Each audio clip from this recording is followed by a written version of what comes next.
Operator, operator basically क्या चीज़ है? Operator कोई भी सिंबल है जो कि कुछ एक्शंस परफॉर्म करवाता है। फॉर एग्जांपल आपके पास मैथमेटिक्स में भी काफ़ी सारे ऑपरेटर्स यूज़ करते हैं, प्लस माइनस मल्टीप्लिकेशन, ठीक है, तो वो डिफरेंट जो है वो उसके अकॉर्डिंगली हमारे पास जो है वो परफॉर्म करवा रहे होते हैं। एक और चीज़ यहाँ पर थोड़ा सा अंडरस्टैंड कर लें, उसको नेक्स्ट इंशाल्लाह लेक्चर में बड़े डिटेल में देखेंगे। एक्सप्रेशन का वर्ड यूज़ होता है। एक्सप्रेशन है क्या? Basically expression is a combination of operands and operator और कॉन्स्टेंट्स, ठीक। फॉर एग्जांपल ये हमारे पास दो चीज़ों का कम्बिनेशन है। क्या चीज़? एक हमारे पास ऑपरेंट है प्लस ऑपरेटर, तो दो चीज़ें हैं, एक हमारे पास ऑपरेंट्स हैं और दूसरे हमारे पास ऑपरेटर्स हैं। अब ऑपरेंट्स बेसिकली हमारे पास कौन से हो सकते हैं? ए हो सकता है, ठीक है, वेरिएबल्स हो सकते हैं, ठीक है, वेरिएबल में हमारे पास ए हो गया, बी हो गया, देन हमारे पास कॉन्स्टेंट्स हो सकते हैं, ठीक है, कॉन्स्टेंट्स में हमारे पास 3 हो सकता है, 3.6 एंड सो ऑन, ठीक है। ऑपरेटर में जो है वो हमारे पास क्या चीज़ें हो सकती हैं? Plus, minus, multiplication, division and so on, जितने भी ऑपरेशन हमारे पास हैं। सो दिस इज़ कॉल्ड एक्सप्रेशन, ठीक है। अब हम जब एक्सप्रेशन का वर्ड यूज़ करेंगे ऑपरेटर को डिफाइन करते हुए, ठीक है, तो वहाँ पर ये टर्म आपको थोड़ी सी क्लियर हो जाएगी। अब आते हैं अपने टॉपिक के ऊपर, that is operators. Operators basically हमारे पास C++ के अंदर कितने टाइप्स के ऑपरेटर्स हैं? एक ऑपरेटर्स है हमारे पास यूनरी और दूसरा है हमारे पास बाइनरी। यूनरी का मतलब है एक और बाइनरी का मतलब है 2, ठीक है। अब देखें यूनरी ऑपरेटर बेसिकली क्या चीज़ है? यूनरी ऑपरेटर एक ऐसा ऑपरेटर है that can work with only one operand, जो कि सिंगल ऑपरेंट के साथ काम करता है, ठीक। और जो कि हमारे पास बाइनरी ऑपरेटर है, बाइनरी ऑपरेटर बेसिकली दो ऑपरेंट्स के साथ काम करता है। इसकी अगर एग्जांपल देखें तो इसके अंदर जो हमारे पास जो कैटेगरी आ जाती है वो हमारे पास आ जाती है plus plus, minus minus, then हमारे पास नॉट ऑपरेटर, प्लस माइनस। अब यहाँ पर थोड़ा सा कुछ लोग यहाँ पर कंफ्यूज हो जाते हैं कि ये आपके पास प्लस और माइनस जो है वो अरिथमेटिक ऑपरेटर्स हैं, तो मैंने इसको यहाँ पर यूनरी क्यों लिखा है, ठीक है। दिस इज़ कॉल्ड प्रीफिक्स और पोस्ट फिक्स हम इसको कहते हैं, या फिर हमारे पास ये इंक्रीमेंट और डिक्रीमेंट ऑपरेटर है, इसको हम लेटर ऑन अभी डिस्कस करते हैं अपने ऑपरेटर के टॉपिक के ऊपर डिटेल में, ठीक। यहाँ पर दूसरा आपके पास है ये नॉट ऑपरेटर्स को भी डिटेल में डिस्कस करते हैं। इस चीज़ को मैं थोड़ा सा एक्सप्लेन करना चाहूँगा कि ये बेसिकली है क्या चीज़। फॉर एग्जाम्पल अगर हम इसकी एग्जाम्पल की तरफ जाएँ, फॉर एग्जाम्पल आप लोगों ने लिखा है 3, अगर मैं यहाँ पर माइनस लगा दूंगा तो ये -3 है, ठीक है।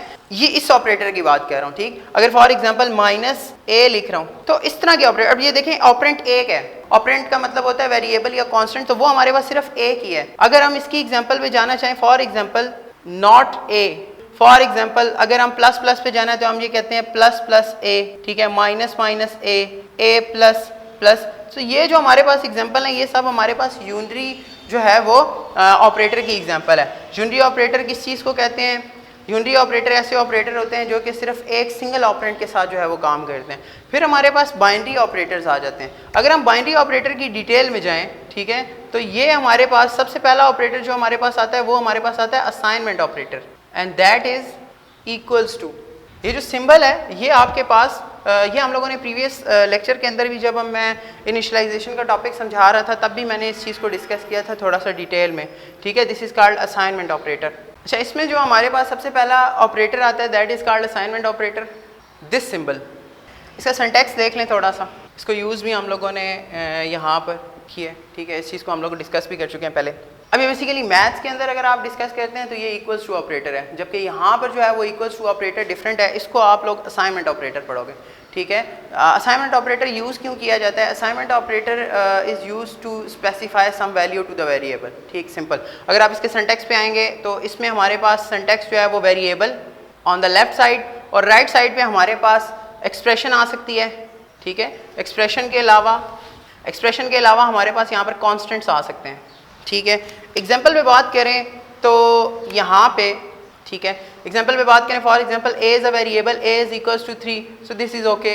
a is equals to 3 + 9, so this is expression, ये भी ठीक है, ठीक है। अगर हम यूज़ करते हैं जी a is equals to b + c, तो ये भी एक वे हो सकता है, ठीक है। इसके अलावा जो चीज़ें गलत हैं, जो नहीं हो सकता, ठीक है, फॉर एग्जाम्पल अगर हम ये लिखते हैं 3 इज इक्वल्स टू a, ठीक है, so this is totally wrong. ठीक, हमारे पास हमेशा जो है वो आपकी लेफ्ट हैंड साइड के ऊपर वेरिएबल ही आना चाहिए, इसके अलावा कोई चीज़ नहीं आ सकती, और राइट हैंड साइड पे आपके पास एक्सप्रेशन आ सकते हैं या आपके पास जो है वो कॉन्स्टेंट्स आ सकते हैं। ठीक है, ये हमारे पास ऑपरेटर की पहली टाइप है। इसके बाद हमारे पास सेकेंड ऑपरेटर की टाइप है बाइनरी ऑपरेटर के अंदर अरिथमेटिक ऑपरेटर्स।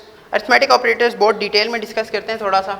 इसके अंदर जो हम लोगों ने पहली चीज़ कवर की है that was assignment operator, second हमारे पास अरिथमेटिक ऑपरेटर, थर्ड जो है वो हमारे पास रिलेशनल ऑपरेटर, देन हमारे पास लॉजिकल ऑपरेटर।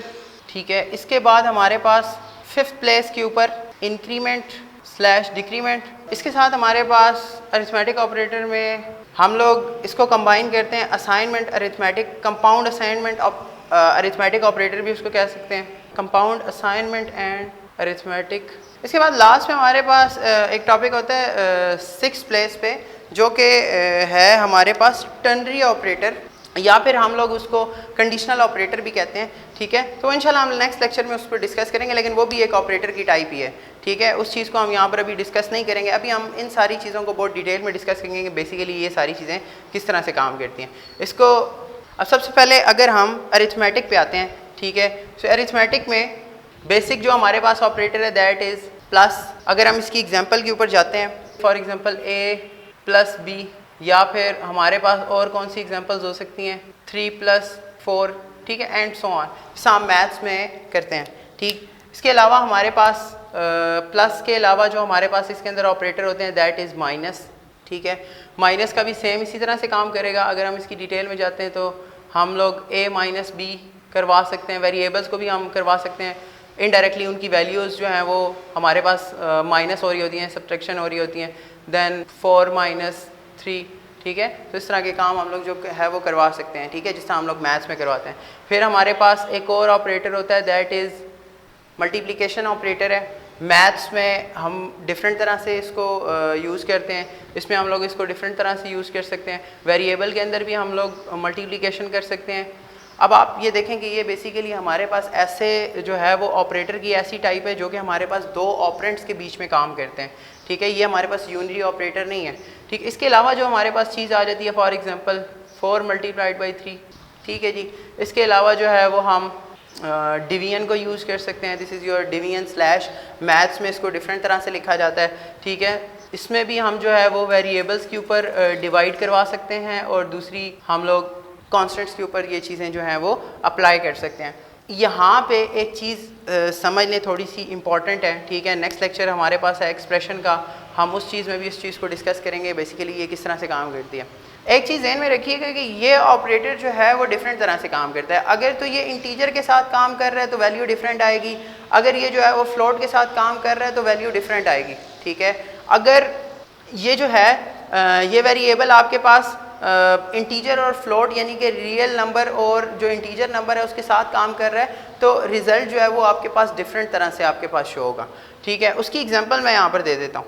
ठीक, फॉर एग्जांपल अगर हमारे पास है 4 डिवाइड्स 3, अब ये भी इंटीजर है और ये भी इंटीजर है। ठीक है, अगर हम इसको सॉल्व करें, so for example 4 and 3 1s are 3। ठीक है, तो यहाँ पर हमारे पास 1 बच जाता है। सो यहाँ पर अगर आपके पास जो आंसर आएगा that is equals to 1। Points में कभी भी यहाँ पर आंसर आपके पास नहीं आएगा। ठीक है, सेकंड इसकी एग्जांपल पे अगर हम जाते हैं, ठीक है, फॉर एग्जांपल मैं कर देता हूँ 4.0/3.0। अब ये टर्म जो है वो फ्लोट के अंदर कन्वर्ट हो गई है। अब जब ये फ्लोट के अंदर कन्वर्ट हो गई है तो आप पॉइंट्स के ऊपर जा सकते हो। ठीक है, फॉर एग्जांपल यहाँ पर अगर हम 0 प्लेस करते हैं यहाँ पर, तो यहाँ पर भी हमारे पास पॉइंट लग जाता है। सो फॉर एग्जांपल 1.3333। ठीक है, तो ये यहाँ पर जो आपके पास आंसर आएगा वो 1.3333। यूजुअली बाय डिफ़ॉल्ट कुछ कंपाइलर 5 टाइम्स जाते हैं, कुछ कंपाइलर जो हैं वो 6 टाइम जाते हैं। ज़्यादातर जो है वो डेफ C++ या कोड ब्लॉक की बात करें तो वो 6 टाइम्स यहाँ पर आपके पास पॉइंट्स के बाद आपको शो करवाते हैं, 1 2 3 4 एंड देन 3 3। ठीक है, इस तरह से आपके पास शो करवा देगा वो। ठीक है, सो ये आपके पास फ्लोटिंग पॉइंट है। अब एक और केस होता है हमारे पास, केस ये है कि फॉर एग्जांपल अगर ऐसी टर्म आ गई है तो फिर क्या होगा आंसर। ठीक है, यहाँ पर हमारे पास टाइप कास्टिंग का कंसेप्ट आता है। टाइप कास्टिंग का कंसेप्ट हम लोग इंशाल्लाह किसी और लेक्चर के अंदर बड़े डिटेल में डिस्कस कर लेंगे, ठीक है, एग्जांपल्स के साथ, ठीक है। फॉर द टाइम बीइंग आप सिर्फ इतना समझ लें कि अगर ये इंटीजर के साथ आया है, ठीक है, इंटीजर का मतलब ये है कि कोई भी जो है वो डेसिमल प्लेसेस के ऊपर नहीं आता। ये बहुत इंपॉर्टेंट लेक्चर है। काफ़ी सारे जो स्टूडेंट हैं वो इस चीज़ को मिस कर देते हैं, बेसिक चीज़ को मिस करते हैं, फिर वो अपनी एक्सप्रेशन में भी उनकी गलती हो जाती है और प्रोग्राम्स में भी कई दफ़ा जो है वो इस चीज़ को गलत जो है वो कर देते हैं, जिसकी वजह से उनका आंसर जो है वो हमेशा गलत आ रहा होता है। 3 केसेस हैं, तीनों केसेस आपके साथ डिस्कस कर लिए हैं। पहला केस ये है कि दोनों वैल्यू इंटीजर हों तो आंसर हमेशा इंटीजर में आता है, दोनों वैल्यूज फ्लोट में हो तो आपके पास आंसर फ्लोट में आता है, एक वैल्यू इंटीजर और एक वैल्यू फ्लोट में हो तब भी आंसर आपके पास फ्लोट में आता है, ठीक है। 1.3333 जितने भी for example depend upon compiler 6 या 5 जितने भी वो इसके साथ इंक्लूड कराएगा वो आपके पास यहाँ पर आ जाएगा। उसके बाद हमारे पास नेक्स्ट जो ऑपरेटर है वो हमारे पास है मॉड्यूलस ऑपरेटर। मॉड्यूलस ऑपरेटर क्या चीज़ है? जो लोग बेसिकली प्रोग्रामिंग के अंदर आए हैं, मैथ से थोड़ा सा कंसेप्ट यहाँ पर डिफरेंट है। ये हमारे पास जो ऑपरेटर है ये हमेशा हमारे पास ऑलवेज वर्क विद इंटीजर। अब हमारे पास ये वाला जो ऑपरेटर है इसको डिफरेंट तरह से पढ़ा जाता है। इसको मॉड्यूलस ऑपरेटर भी कह सकते हैं आप, इसको मॉड्यूलो ऑपरेटर भी कहा जाता है, ठीक है, प्रोग्रामिंग में, और इसको हमारे पास रिमाइंडर ऑपरेटर भी कहते हैं, ठीक है। और ये हमेशा जो है वो आपके पास इंटीजर डाटा टाइप के साथ ही काम करेगा। इंटीजर डाटा टाइप के अलावा ये किसी भी जो है वो वैल्यू के साथ या ऑपरेटर के साथ जो है वो ये काम नहीं करता, ठीक है। इसकी एग्जांपल को डिस्कस करते हैं। बेसिकली ये है क्या? फॉर एग्जांपल आप लोगों ने लिया है 15 मॉड्यूलस 2। अगर हम लोग इसको थोड़ा सा सॉल्व करें, ठीक, तो आपके पास आता है 15 2 के साथ आप इसको डिवाइड कर रहे हैं, ठीक है, तो आपके पास जाएगा 7 टाइम्स 14 और आपके पास जो है वो रिमाइंडर आपके पास बचेगा। दिस इज़ योर रिमाइंडर, ठीक है। और ये जो है वो आपके पास क्वेश्चन, अगर हम इस पे बात करते हैं, ठीक है, फॉर एग्जांपल आपके पास एक वैल्यू लिखी हुई है 15 डिवाइड्स 2, सो इसका आंसर जो आएगा वो आपके पास 7 आएगा। इस चीज़ को थोड़ा सा डिटेल में देखें, ये इसीलिए लेक्चर थोड़ा सा डिटेल में जा रहा है, ठीक है, ताकि आपको ये थोड़ा सा चीज़ समझ में आ जाए, ठीक है। वरना आपके पास यहाँ पर एक्सप्रेशन में भी गलती करते हैं और जो बेसिक जो आपके पास प्रोग्राम बनाते हैं प्लस माइनस मल्टीप्लिकेशन डिवीजन के, उसके अंदर भी इस चीज़ को जो है वो गलत कर देते हैं। प्रोग्राम के पॉइंट ऑफ व्यू से आपके पास इसके 3 क्वेश्चन बनते हैं। एक आपके पास MCQ का क्वेश्चन आ जाएगा इसमें से, दूसरा क्वेश्चन जो आएगा वो एक्सप्रेशन सॉल्व करने में आपके पास ये यहाँ पर आ जाएगा, ठीक है, और तीसरा कोई प्रोग्राम आ सकता है जिसमें इवन ऑड वाला प्रोग्राम, ठीक है। तो इसके बेनिफिट्स को भी डिस्कस कर लेते हैं कि बेसिकली ये कहाँ यूज़ होगा, ठीक है। रिमाइंडर हमें काफ़ी सारी चीज़ों पे चाहिए होता है, ठीक। फॉर एग्जांपल अगर आप देखते हैं कि प्राइम नंबर आप लोगों ने फाइंड करना है, सो प्राइम नंबर वो वाला होता है जो सिर्फ अपनी वैल्यू के ऊपर और जो उसकी 1 जो वैल्यू है इन दोनों के अलावा वो किसी और पे डिवाइड नहीं हो सकता। इसका मतलब है कि जो उसका रिमाइंडर है वो हमेशा जो है वो 0 के अलावा ही कुछ आएगा, ठीक है। इसी तरह से आप इवन ऑड को अगर आपने चेक करना है, आप प्रोग्राम में फाइंड आउट कर रहे हैं कि आपका जो वैल्यू आपने यूज़र से ली है वो इवन है या ऑड है, हम उसमें भी रिमाइंडर से चेक कर सकते हैं। अगर आपके पास रिमाइंडर 0 आ रहा है इसका मतलब है पूरा डिवाइड हो गया, वो वैल्यू इवन है। तो इस तरह के कुछ छोटे छोटे प्रोग्राम जो हैं वो आप इन बेसिक टेक्निक्स को अप्लाई करते हुए यहाँ पर जो है वो हम सॉल्व कर सकते हैं,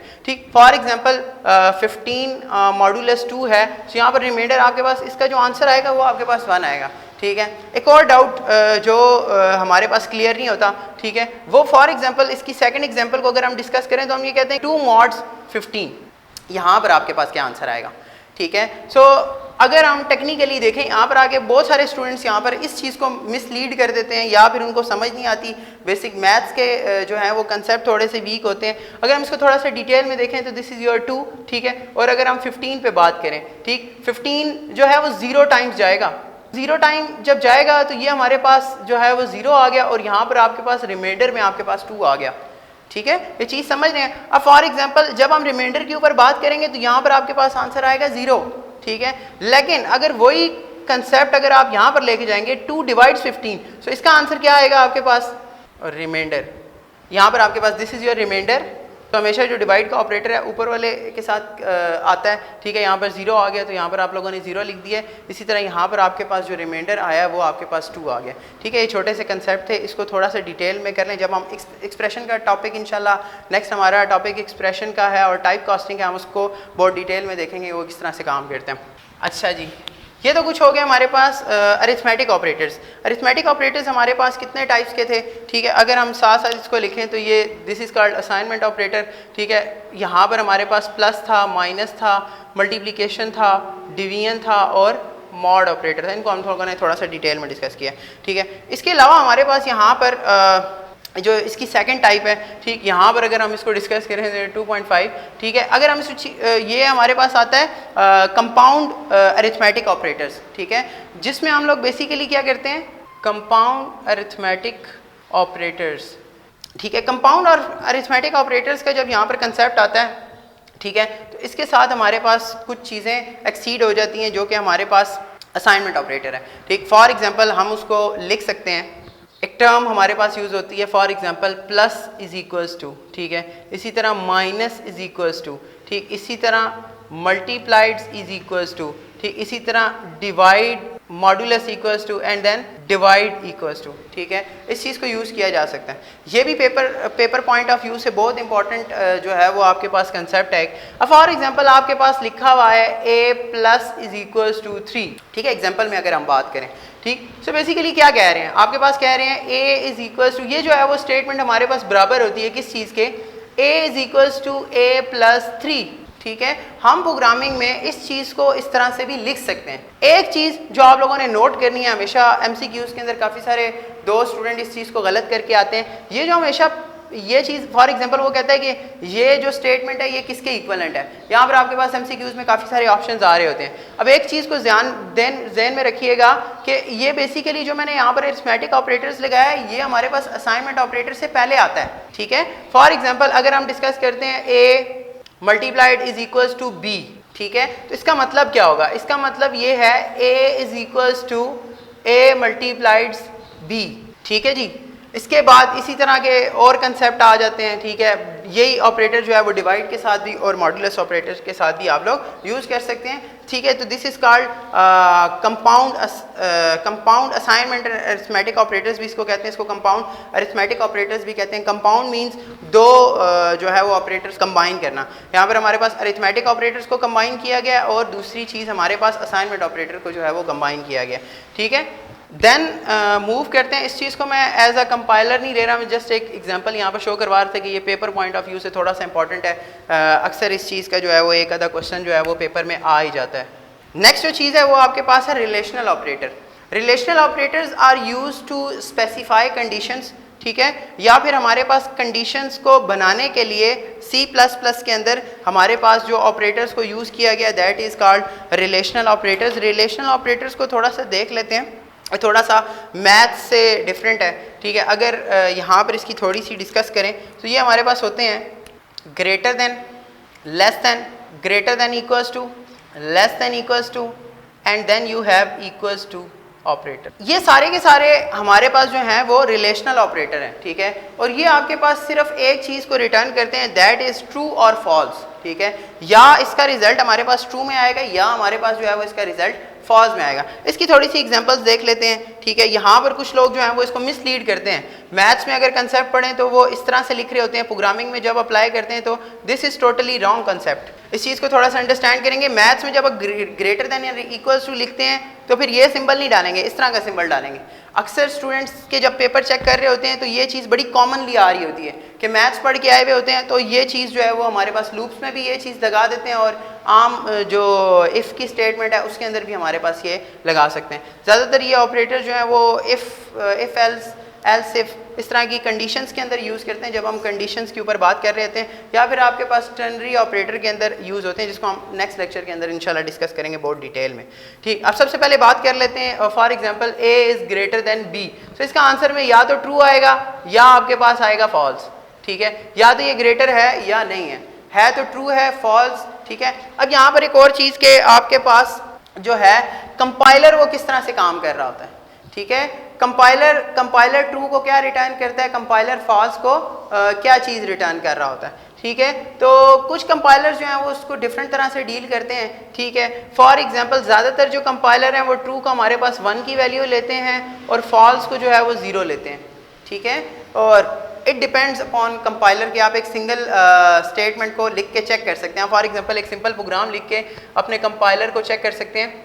फॉर एग्जांपल यहाँ पर लिखा है मैंने वाइड मेन, ठीक है, बाकी कंसेप्ट ऊपर वाला सेम ही है जो हम लोग लिखते हैं, ठीक। फॉर एग्जांपल मैंने लिखा है int a is equals to 3 greater than 4, ठीक है, मैंने छोटी सी एक कंडीशन लिखी। देन आप यहाँ पर चेक कर सकते हैं सी आउट ए, आप अपने कंपाइलर को चेक कर सकते हैं बेसिकली वो 0 और 1 में से कौन सी चीज़ ले रहा है, ठीक है। ट्रू फॉल्स को रिटर्न नहीं करता। यहाँ पर जब भी आपके पास आंसर आएगा, अगर आप डेफ सी या फिर कोड ब्लॉक को यूज़ कर रहे हैं तो यहाँ पर आपके पास 1 आंसर आएगा, ठीक है। और अगर इसको चेंज, फॉर एग्जांपल ये कंडीशन आपके पास फॉल्स है तो यहाँ पर अगर कंडीशन फॉल्स है तो यहाँ पर हमेशा आपके पास 0 आएगा, ठीक है। तो इस तरह से ये कंडीशंस काम करती हैं, ठीक है। आप इसको इस तरह से यूज़ कर सकते हैं। वैसे ये जो ज़्यादातर कंडीशंस हैं ये इफ़ की स्टेटमेंट के अंदर ही लाई करती हैं आपके पास।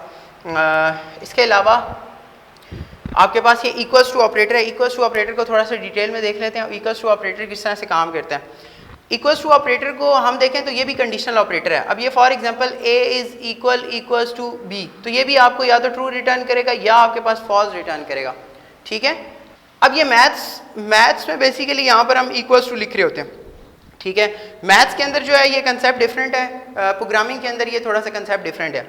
इक्वल्स टू ऑपरेटर को हम असाइनमेंट ऑपरेटर कहते हैं, जबकि रिलेशनल ऑपरेटर जो है वो जस्ट हमारे पास कंडीशंस में यूज़ होता है, ठीक है। इसको हम वैल्यू असाइन करने के तौर पे यूज़ नहीं कर सकते, और ये सिर्फ हमारे पास इफ़ के अंदर यूज़ कर सकते हैं या फिर आप जहाँ पर कंडीशंस को यूज़ करें। सो इसका आंसर या तो आपके पास ट्रू आएगा या फॉल्स आएगा, इसके अलावा आपके पास इसका आंसर जो है वो नहीं आ सकता, ठीक है। नेक्स्ट पे मूव करते हैं, that is logical operator. Logical operator की अगर हम बात करें तो हमारे पास लॉजिकल ऑपरेटर के अंदर सबसे पहला ऑपरेटर है नॉट, उसको हमने यूनिटी ऑपरेटर बोला था, ठीक। फिर इसके अलावा जो है वो हमारे पास होता है एंड। ये 2 दफ़ा इस साइन को लिखेंगे तो %, साइन को लिखेंगे तो ये हमारे पास लॉजिकल ऑपरेटर है। अगर आप सिंगल %, साइन के लिखेंगे तो वो जो है वो हमारे पास डिफरेंट ऑपरेटर होता है। उसको हम चैप्टर नंबर 7 के अंदर पॉइंटर्स के अंदर देखेंगे कि वो क्या चीज़ होती है।